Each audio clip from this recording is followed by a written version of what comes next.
A dramatic transformation swept through Europe in the 17th and 18th centuries, giving rise to a new and powerful form of government. This was the Age of Absolutism, a period where a monarch's authority was not just supreme, but was believed to be absolute and divinely ordained. These rulers consolidated power, centralized their states, and built vast military machines, all while asserting their will over nobles, the church, and common subjects.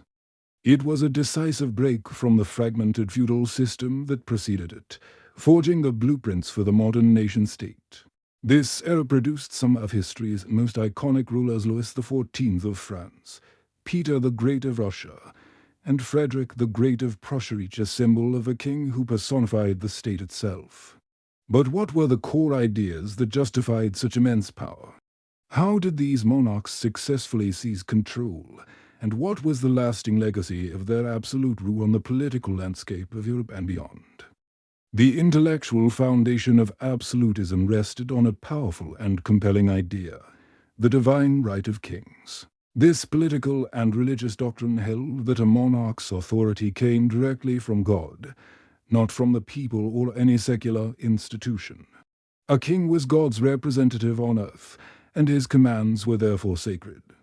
To rebel against the king was not just an act of treason, it was a mortal sin. This ideology was supported by influential thinkers of the time.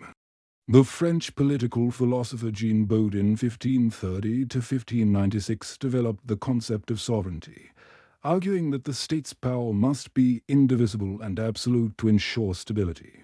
Later, the English philosopher Thomas Hobbes (1588–1679), writing in the aftermath of the English Civil War, argued in his masterpiece Leviathan that humans, left to their own devices, would descend into a chaotic state of nature. To escape this, people must enter a social contract and surrender their freedoms to an absolute ruler who could provide order and security. The monarch was not just the head of the state. In the absolutist mindset, the monarch was the state.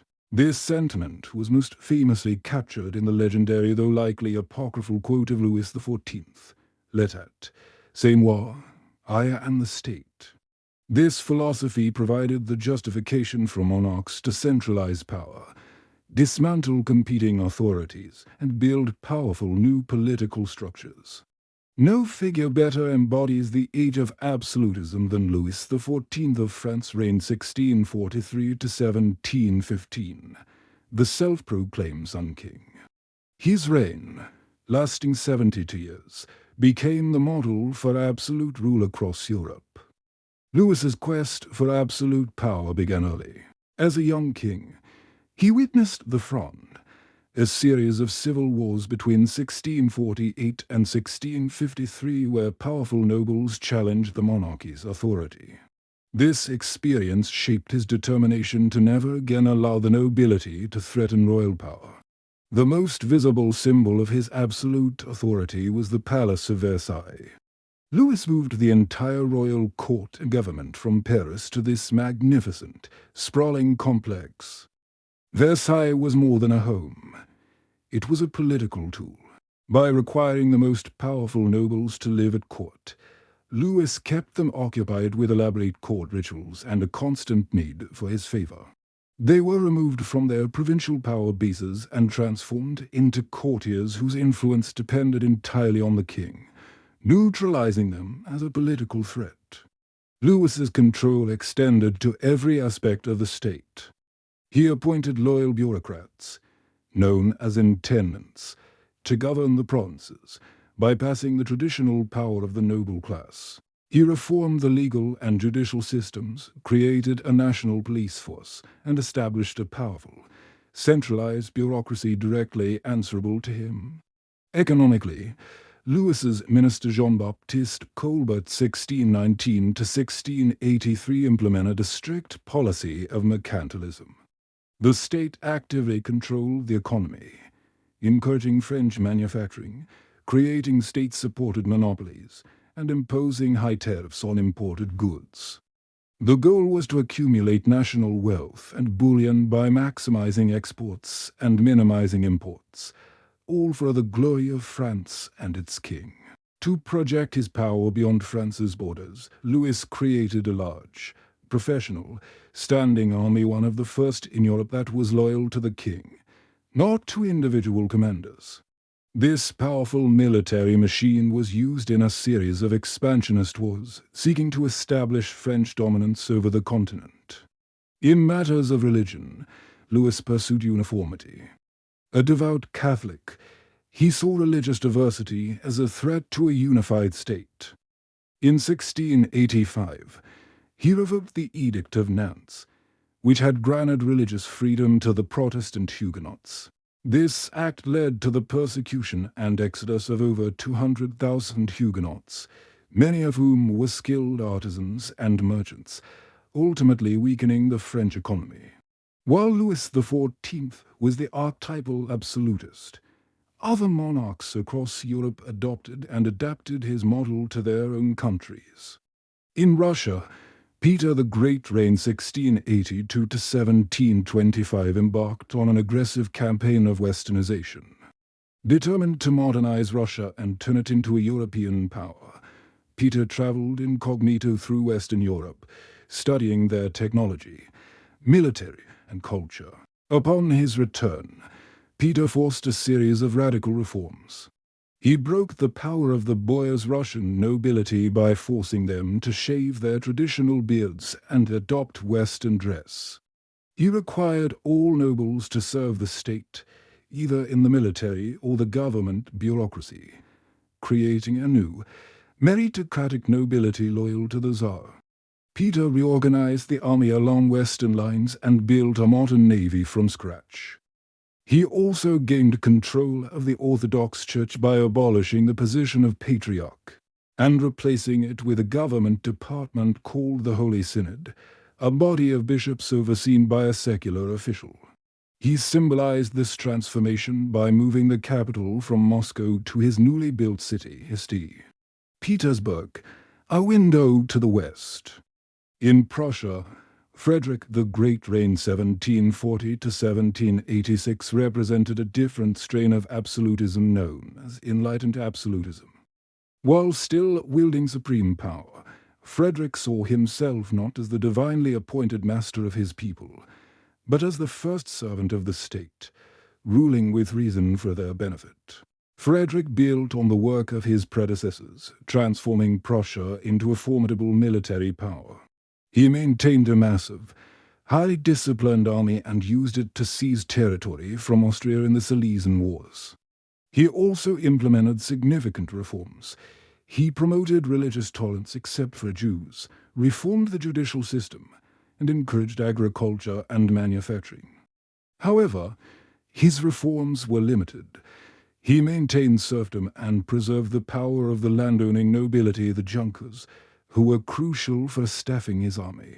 In Austria, Empress Maria Theresa reigned 1740 to 1780, and her son, Joseph II, reigned 1780 to 1790, also embodied enlightened absolutism. Maria Theresa, after fighting to secure her throne, centralized her government, reformed the tax system, and strengthened her army. Her son Joseph II, a passionate reformer, went further, abolishing serfdom, promoting religious toleration, and attempting to centralize all power from the provinces to Vienna. His radical reforms, however, met with strong resistance from nobles and the church and were largely reversed after his death. Despite the widespread adoption of absolutism, it was not a universal model. In England, a different political path unfolded, ultimately serving as a powerful counterexample to the rest of Europe. The English Civil War 1640 to 1651 saw Parliament challenge and defeat King Charles I, who was executed in 1649. After a brief republican period, the monarchy was restored, but with a crucial lesson learned. The final blow to absolutism in England came with the Glorious Revolution of 1688. Parliament invited William of Orange to overthrow King James II, who had attempted to reassert Catholic and absolutist rule. James fled, and in 1689, William and Mary were forced to accept the English Bill of Rights before they could ascend to the throne. This document permanently established Parliament's supremacy, guaranteeing individual rights and laying the foundation for a constitutional monarchy, where the monarch's power was checked by law and an elected assembly. This English model, with its emphasis on individual rights and limited government, would later be championed by Enlightenment philosophers like John Locke, who argued for natural rights to life, liberty, and property. Locke's ideas, along with those of Montesquieu and others, directly challenged the philosophical underpinnings of absolutism and provided the intellectual ammunition for future revolutions. The Age of Absolutism, for all its power and grandeur, carried the seeds of its own destruction. The ambitious projects of these absolute monarchs building monumental palaces, maintaining huge standing armies, and fighting constant wars came at a staggering fiscal cost. France, the quintessential absolutist state, accumulated enormous national debt, which was a major factor in the collapse of the monarchy during the French Revolution. Furthermore, the very Enlightenment ideas that some monarchs had embraced would ultimately be used to tear down the system.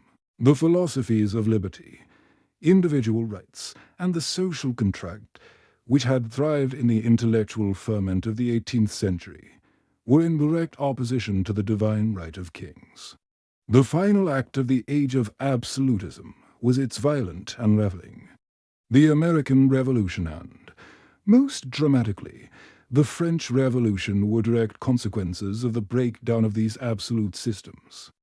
The cry of liberty, equality, fraternity was a rejection of the old order, signaling the end of the monarch as supreme power and the beginning of a new era of popular sovereignty.